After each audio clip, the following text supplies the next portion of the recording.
নমস্কার, দি গ্রেসফুল মাইন্ডসে আপনাদের সকলকে স্বাগত। আজ 8ই জানুয়ারি, মহান লেখিকা আশাপূর্ণা দেবীর আজ জন্মদিন। তাই লেখিকাকে শ্রদ্ধার্ঘ্য জানাতে দি গ্রেসফুল মাইন্ডসের আজকের পরিবেশন আশাপূর্ণা দেবী রচিত কবে কখন।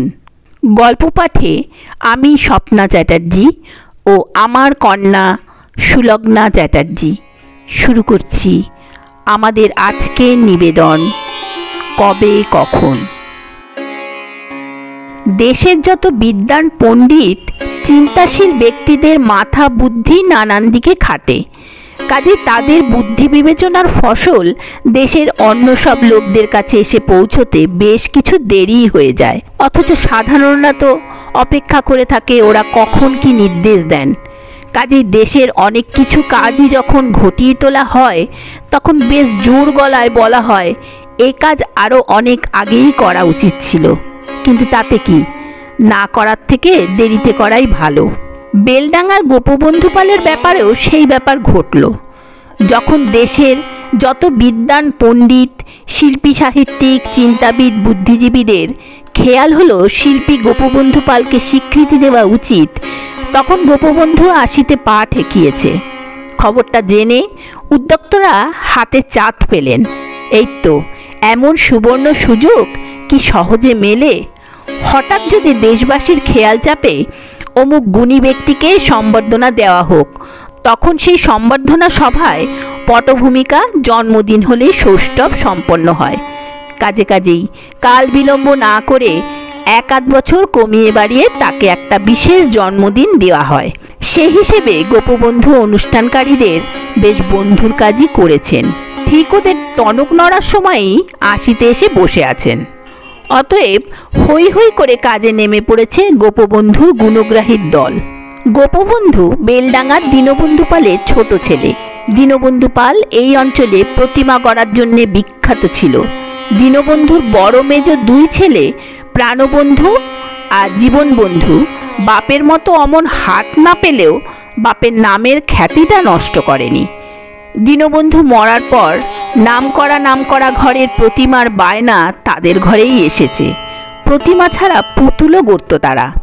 গোপবন্ধু ওদের দল ছাড়া।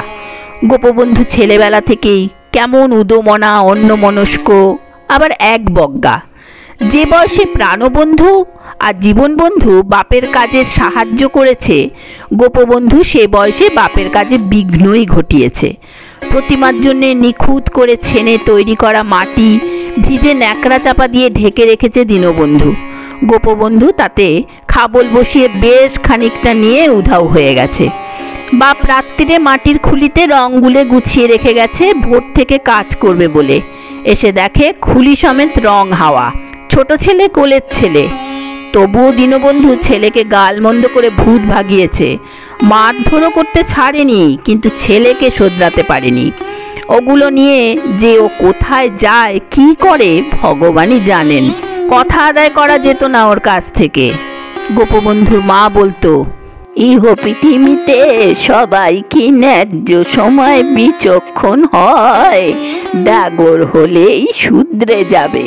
বাপ রেগে বলতো, সেই ডাগরটা হবে আমি মলে, তার আগে নয়। তা বাপের রাগের কথাটাই সত্যি হলো। দীনবন্ধু মরার পরই কেমন শান্ত আর উদাস হয়ে গেল ছেলেটা। চুপচাপ বসে বসে কি যে ভাবে কে জানে। নাওয়া খাওয়ার ঠিক নেই। একদিন যদি রাগ করে না ডাকো তো সারাদিন উপসেই কাটিয়ে দেবে। এদিকে ডাগর তো হচ্ছেই, দিন মাস বছর তো বয়ে যাচ্ছে তার উপর দিয়ে। মা তার বড় ছেলেদের ডেকে বলল, ছেলেটা কেমন উদাস পাড়া হয়ে যাচ্ছে, তোরা মাথার উপর আছিস, দেখবি না, বেথার চেষ্টা কর। যারা মাথার উপর আছে তারা মাথা নাড়া দিয়ে বলল, ওরে একটা ভালো মানুষের মেয়ের মাথা খেতে? আমরা ওর মধ্যে নেই। তাহলে উপায়? মা, একা ওর মধ্যে থাকলে তো হবে না। কাজ করে না, কর্ম করে না, বাউন্ডুলে হয়ে বেড়ায়। ও ছেলের হাতে কে মেয়ে দেবে? বাপ বেঁচে থাকতো সে আলাদা কথা। দাদারা তো শুধু ওর একটা পেট নিয়েই ভাতের খোঁটা দেয়, বলে কোলের ছেলেকে আদর দিয়ে দিয়ে বাঁদর করে রেখেছো, বুড়ো দামড়াকে বসিয়ে খাওয়াবে কে? এর উপর আবার বউ। বেশ তো, ভাইদের সঙ্গে সমান তালে কাজ করুক, ঘর সংসার সবই হবে। গোপবন্ধু উদাস গলায় বলল, ওই ঠাকুর গড়াটা আমার দ্বারা হবে না। আমার প্রাণ পাত করে খাটা আর মন প্রাণ ঢেলে গড়া জিনিস লোকে নিয়ে মাত্র 2-3টে দিন ড্যাং ড্যাং করে আমোদ করবে, অবশেষে চ্যাংদোলায় দুলিয়ে জলে ফেলে দেবে। এ আমার বরদাস্ত হবে না। তবে তুমি কি করবে শুনি? ভাইরা বলল, ঠাকুরদার মতন হাড়ি কলসি গড়বে চাক ঘুরিয়ে? তা সেও তো লোকে ব্যবহার অন্তে ফেলে দেবে। পুতুল খেলনাও কুয়োয় ভেঙে গুঁড়ো করে ফেলে দেয়। গোপবন্ধু ঔদাসীন্য ছেড়ে দৃঢ় হলো। হঠাৎ যেন নিজের রাস্তাটা খুঁজে পেয়ে গেল গোপবন্ধু। দৃঢ় গলায় বলল, যা লোকে ফেলে দেবে না, যত্ন করে তুলে রাখবে, তাই গড়বো আমি। ফেলে দেবে না, তুলে রাখবে? কি সে? আর কিছু নয়, মূর্তি, মানুষের মূর্তি। গোপবন্ধু ঠাকুরের রূপ ফোটাবার বদলে মানুষের রূপ ফোটাবে। দাদারা বলল, তা ফোটাও, তবে আমাদের চোখে শুলটি ফুটিও না। চোখের সম্মুখ থেকে সরে যাও। ঘর ভাগ করে দিয়ে তোমায় ভিন্ন করে দিচ্ছি আমরা, নিজের মনে যা খুশি করো। মা বলল, ভিন্ন করে দিবি ওকে? কে ওকে দেখবে? কে ভাত রেঁধে দেবে? কেন? তুমি তুমি মা, তোমার কোলের ছেলে। মা চিরকাল থাকবে, তখন ভুগবে, তুমি তো আর দেখতে আসবে না। অদপ্তি গোপবন্ধু যা খুশিতে মন দিল। গোপবন্ধু এখান ওখান থেকে মহাপুরুষদের আর বিখ্যাত পুরুষদের ছবি জোগাড় করে এনে এনে দেখে দেখে মূর্তি গড়তে শুরু করলো। বিদ্যাসাগর, রাজা রামমোহন, কেশব সেন, ঠাকুর রামকৃষ্ণ, মহর্ষি দেবেন্দ্রনাথ, বাল গঙ্গাধর তিলক, মহামতি গোখলে। তা গোপবন্ধু পালের হাত বটে একখানা। বাপ যে প্রতিমা গড়ত, প্রতিমার মুখে দেবদেবীর মহিমা লাবণ্য ফোটাতো, সে তো সবই নিজের কারসাজি। কৈলাসে গিয়ে কেউ দেখে আসেনি যে খুদবার করে বলবে মা দুর্গার মুখ এমন নয়, কার্তিকের মুখটা ঠিক আসেনি। প্রতিমায় শুধু রূপ লাবণ্য ফোটালেই হলো, কিন্তু মানুষের মূর্তি নিখুঁত করে গড়ে তুলতে হয়, সেটা তোলা সোজা নয়। মুখের নিচে দাড়ি জুড়ে দিলেই রবীন্দ্রনাথ হয় না, মূর্তিতে প্রাণের প্রকাশ থাকা চাই। গোপবন্ধুর হাতের মূর্তিতে থাকে সে প্রকাশ। মূর্তি যেন জ্যান্ত হয়ে কথা কইতে আসে। গুণ থাকলেই সেই গুণের কথা রাষ্ট্র হয়। বিকশিত পুষ্প থাকে পল্লবে বিলীন, গন্ধ আর লুকাবে কোথায়? গোপবন্ধুর হাতের গুণের কথা একান ওকান হতে হতে বেলডাঙা ছাড়িয়ে শহর বাজারে এসে পৌঁছয়। গোপবন্ধুর গড়া মূর্তি কেষ্টনগরের বারোদলের মেলায় যায়, বালিপুরের শ্যামরায় ধর্মরাজের গাজনের মেলায় যায়, নবদ্বীপের রাসের মেলায় যায়, শক্তিগড়ের বলরামের মেলায় যায়, বাসনডাঙ্গার মঙ্গলচণ্ডীর মেলায় যায়। জেলায় জেলায় যেখানে মেলা, গোপবন্ধুর হাতের কাজ দু একটা গিয়ে পৌঁছয়। গোপবন্ধুর প্রচার সচিব হচ্ছে তার পাতানো ভাগ্নে পঞ্চু। পঞ্চুই শহর বাজার থেকে দেশ নেতাদের ছবির অ্যালবাম জোগাড় করে করে এনে দেয় গোপবন্ধুকে, আর দিক দিগন্তরে পাঠাবার ব্যবস্থা করে দেয়। অবশ্যই বেশ কিছু বকরা আছে তার, তা থাকবে না? ওটুকু না থাকলে কিসের উৎসাহে খাটবে পঞ্চু? গোপবন্ধু তো সর্বদাই তার সেই চাল ফুটো ঘরের মধ্যে মাটি কাদা ছচি আর টুকিটাকি নানান উপকরণের মধ্যে নিমগ্ন হয়ে পড়ে থাকে, অথচ ক্রমশই তার চিন্তার দিগন্ত প্রসারিত হতে থাকে। কেবলমাত্র বিখ্যাত ব্যক্তি বা দেশ নেতাদের একক মূর্তি নয়, মূর্তি গড়ে গড়ে এক একটি ইতিহাসের চলমান ধারাকে মূর্ত করে তোলে সে অসংখ্য মূর্তির মাধ্যমে। মূর্তিতে জীবনালেখ্য রচনা করে রামকৃষ্ণের, বিবেকানন্দের, গান্ধীজির, দেশবন্ধুর। সেসব স্বদেশি শিল্পমেলায় গিয়ে পৌঁছয়, এক্সিবিশনে যায়। গোপবন্ধুর জীবনের উপর দিয়ে কত শীত, গ্রীষ্ম, বর্ষা, বসন্তের হাওয়া বয়ে যায়, কত অসংখ্য দিনরাত্রি যায় আসে। দেশের উপর দিয়েও কত হাওয়া বয়, কত পথ পরিবর্তন হয়। পরাধীন দেশ স্বাধীন হয়, স্বাধীন দেশ, দেশের গুণীজনের কদর বুঝতে শেখে, মর্যাদা দিতে শেখে। দিনু কুমারের ছেলে গোপবন্ধু মৃৎশিল্পী নামে পরিচিত হয়। গোপবন্ধু যেন এসবের কিছুই টের পায় না। তার মনের মধ্যে শুধু মূর্তির মিছিল, শুধু একটা শেষ করে আর একটা, এক ইতিহাসের পর আর এক ইতিহাস। গোপবন্ধুর ঘরে কোনো আয়না নেই, গোপবন্ধুর মুখের দিকে দুদণ্ড চেয়ে দেখবার কোনো লোক নেই। তাই মৃৎশিল্পী গোপবন্ধু পাল টের পায় না আর এক অদৃশ্য শিল্পী তার মুখের রেখায় রেখায় কোন ইতিহাস রচনা করে চলেছেন। কিন্তু গোপবন্ধুর জন্য ভাত রাঁধে কে? যার জন্যে তার মায়ের ভাবনা ছিল। তবে ভাবনার কারণ সত্যি কি কিছু আছে? জীব দিয়েছেন যিনি, আহার দেন তিনি। তাছাড়া গোপবন্ধু তো আর নিঃস্ব নয়, ওই চালকুটো ঘরটাতেই তালিতাপ্পি লাগিয়ে কাটিয়ে দিচ্ছে। নতুন ঘর বানাচ্ছে না, সেটা পয়সার অভাবে নয়, আতঙ্কে। গোপবন্ধুর ধারণা এই ঘর থেকে নড়লে সরলেই ওর সব এলোমেলো হয়ে যাবে। নইলে কম চেষ্টা করেছে পঞ্চু ওকে বেলডাঙ্গা থেকে ঘূর্ণিতে নিয়ে যেতে। বলেছে, ওখানে যাওয়া মানেই একেবারে আড়তে গিয়ে পড়া, গিয়ে বসলে দেখবে কত পসার হবে, কত নাম ডাক হবে। গোপবন্ধু তার সেই অন্যমনস্ক উদাস উদাস চোখ তুলে তাকিয়ে বলে, এখন যে কাজটা হাতে রয়েছে সেটা শেষ না হলে তো নড়াচড়া করা চলবে না পঞ্চু। হাতের কাজ তোমার কবে শেষ হবে মামা? তোমার তো এখন মহাভারতে হাত দেবার শখ। যা বলেছিস পঞ্চু, ওইটি জীবনের পরম স্বাদ। মহাভারতের কাহিনী গড়ে তুলব। বলি, তার দাম দেবে কে? ভগবান ঠিক ব্যবস্থা করে দেবেন। এই দেখলি তো এ যাবৎ। পঞ্চু তো দেখবেই। এ যাবৎ পঞ্চু ছাড়া আর কে দেখে আসছে? পঞ্চু না দেখলে কে চিনত বেলডাঙ্গার গোপবন্ধু পালকে? আর কেই বা তার টাকা কড়ির হিসেব নিকেশ সামলাতো? 12 ভূতে লুটে খেত না? তবে এই যা দোষ পঞ্চুর মামার, বড় এক বজ্ঞা। বেলডাঙ্গা ছেড়ে যাবে না তো যাবেই না। অতএব পঞ্চুকেও পড়ে থাকতে হচ্ছে পাতানো মামাকে আগলে। আর পঞ্চুর বউকে ভাত রাঁধতে হচ্ছে মামা শ্বশুরের জন্য। অথচ ঘূর্ণিতে জমি কেনা রয়েছে পঞ্চুর, ইট পোড়ানো হচ্ছে। পঞ্চুর বউ রেগে জ্বলে মরে বলে, আমি আর তোমার মামার ভাত রাঁধতে পারবো না। পঞ্চু নিজের মনের জ্বালা মনে চেপে মহৎ মহৎ মুখ করে বলে, শিল্পী মানুষ মাত্রেই ওই রকম এক বজ্ঞা হয় গজুরমা। তবু আজ আবার মামাকে তুতিয়ে পাতিয়ে দেখতে বসেছিল পঞ্চু। বলছিল, তোমার এত প্রতিভা এই বেলডাঙ্গার মাঠে মারা গেল মামা। তোমার যে কি গো, কিছু হলো না। গোপবন্ধু নিজস্ব উদোমাদা ভঙ্গিতে বলল, কেন? সেবার যে কোন স্বদেশি মেলায় গভর্নমেন্ট আমায় সার্টিফিকেট দিল। আহা, সে আর এমন কি? তুমি যদি সময়ে আসল আড়তে গিয়ে বসতে।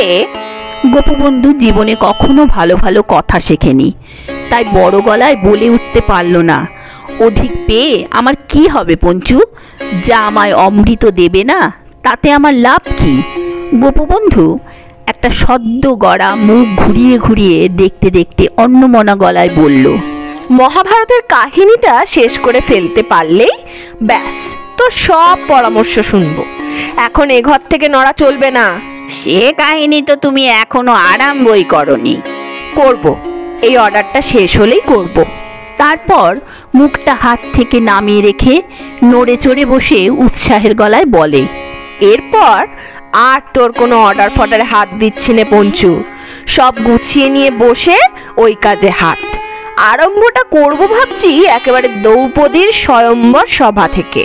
সেটাই ভালো হবে, তাই না পঞ্চু? নাকি? গোপবন্ধুর কথা শেষ হলো না। সামনে রাস্তা থেকে মাঠের ওপর উঠে এলো একখানা জিপ গাড়ি।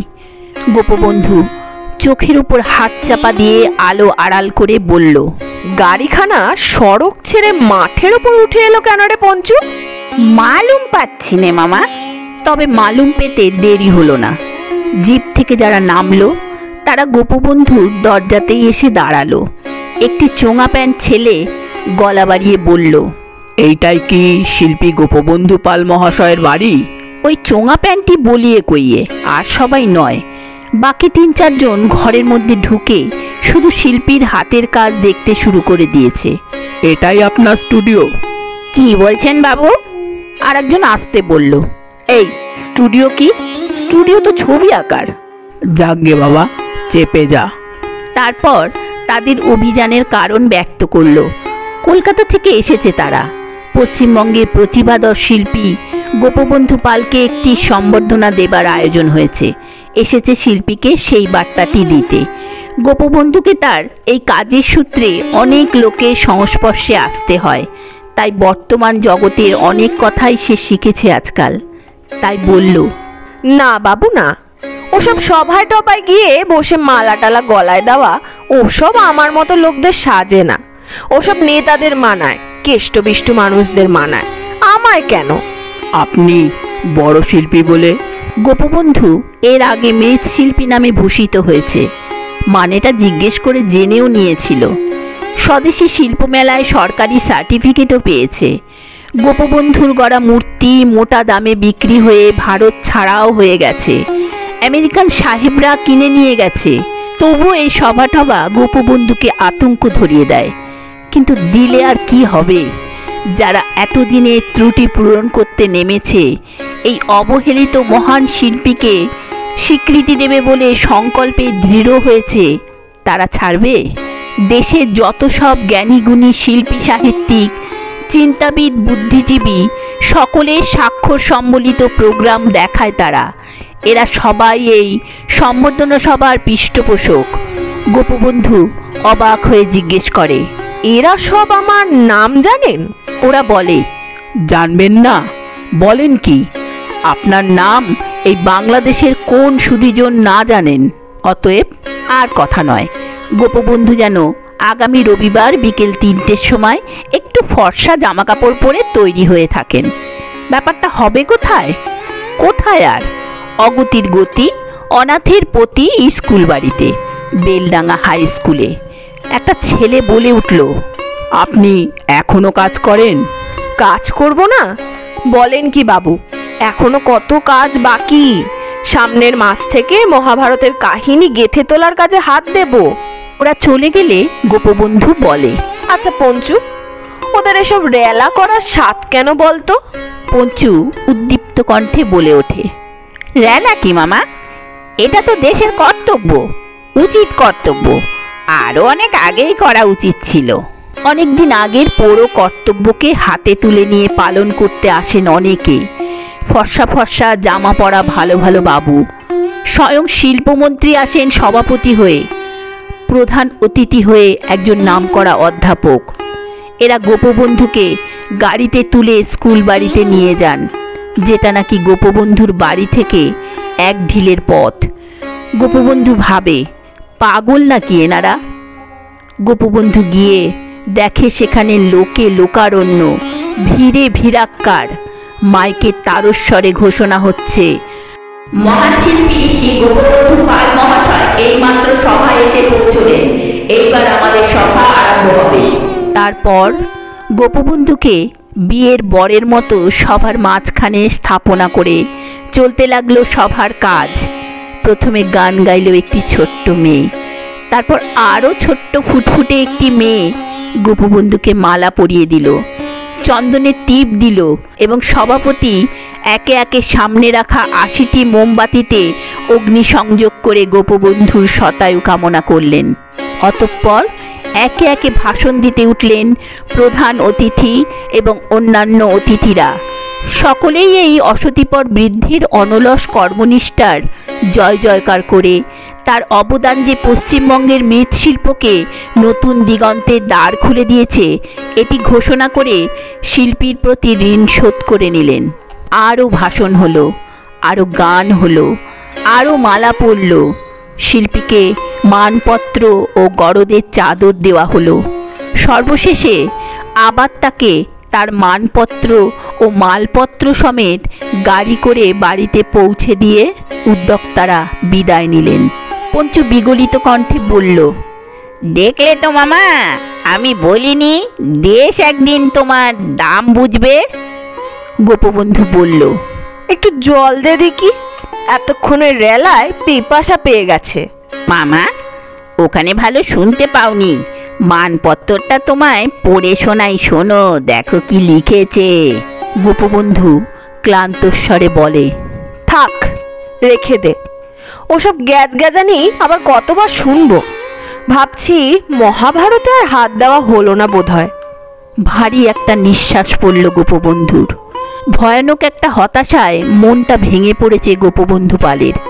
সময় নেই, কত কাজ করবার ছিল, কত কাজ করবার পরিকল্পনা ছিল, আর কিছু হবে না। জীবনটা ফুরিয়ে এলো। আশ্চর্য, 80 বছর সময়টা এত কম। কী বা করা হয়েছে জীবনে? মহাভারতের ঘটনাধারা গড়ে শেষ করবার পর রামায়ণে হাত দেবার ইচ্ছে ছিল, সেটা এখনো ব্যক্ত করেনি। কতবার ভেবেছে বাবার একটা মূর্তি গড়ে রেখে দেবে। দীনবন্ধু পালের ফটো আছে, কবে যেন কলকাতায় গিয়ে শখ করে তুলিয়ে এনেছিল।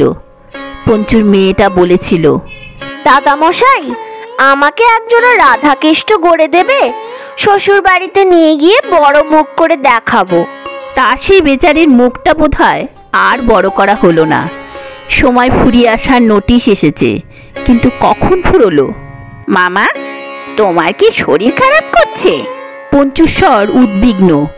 গোপবন্ধু ও কথার উত্তর না দিয়ে বলল, পঞ্চু, তোদের ঘরে আয়না আছে না? আয়না? পঞ্চু হাঁ করে তাকায়। মান সম্মানের ধাক্কায় মামার মাথাটা বিগড়ে গেল নাকি? গোপবন্ধু পঞ্চুর বিস্ময় লক্ষ্য করে না, উদাস গলায় বলে, হ্যাঁ, আয়না দে তো একটা দেখি। ওই 80 বছরটা সিধেল চোরের মতন কবে কখন কোন ফাঁক দিয়ে এসে ঢুকে বসে আছে।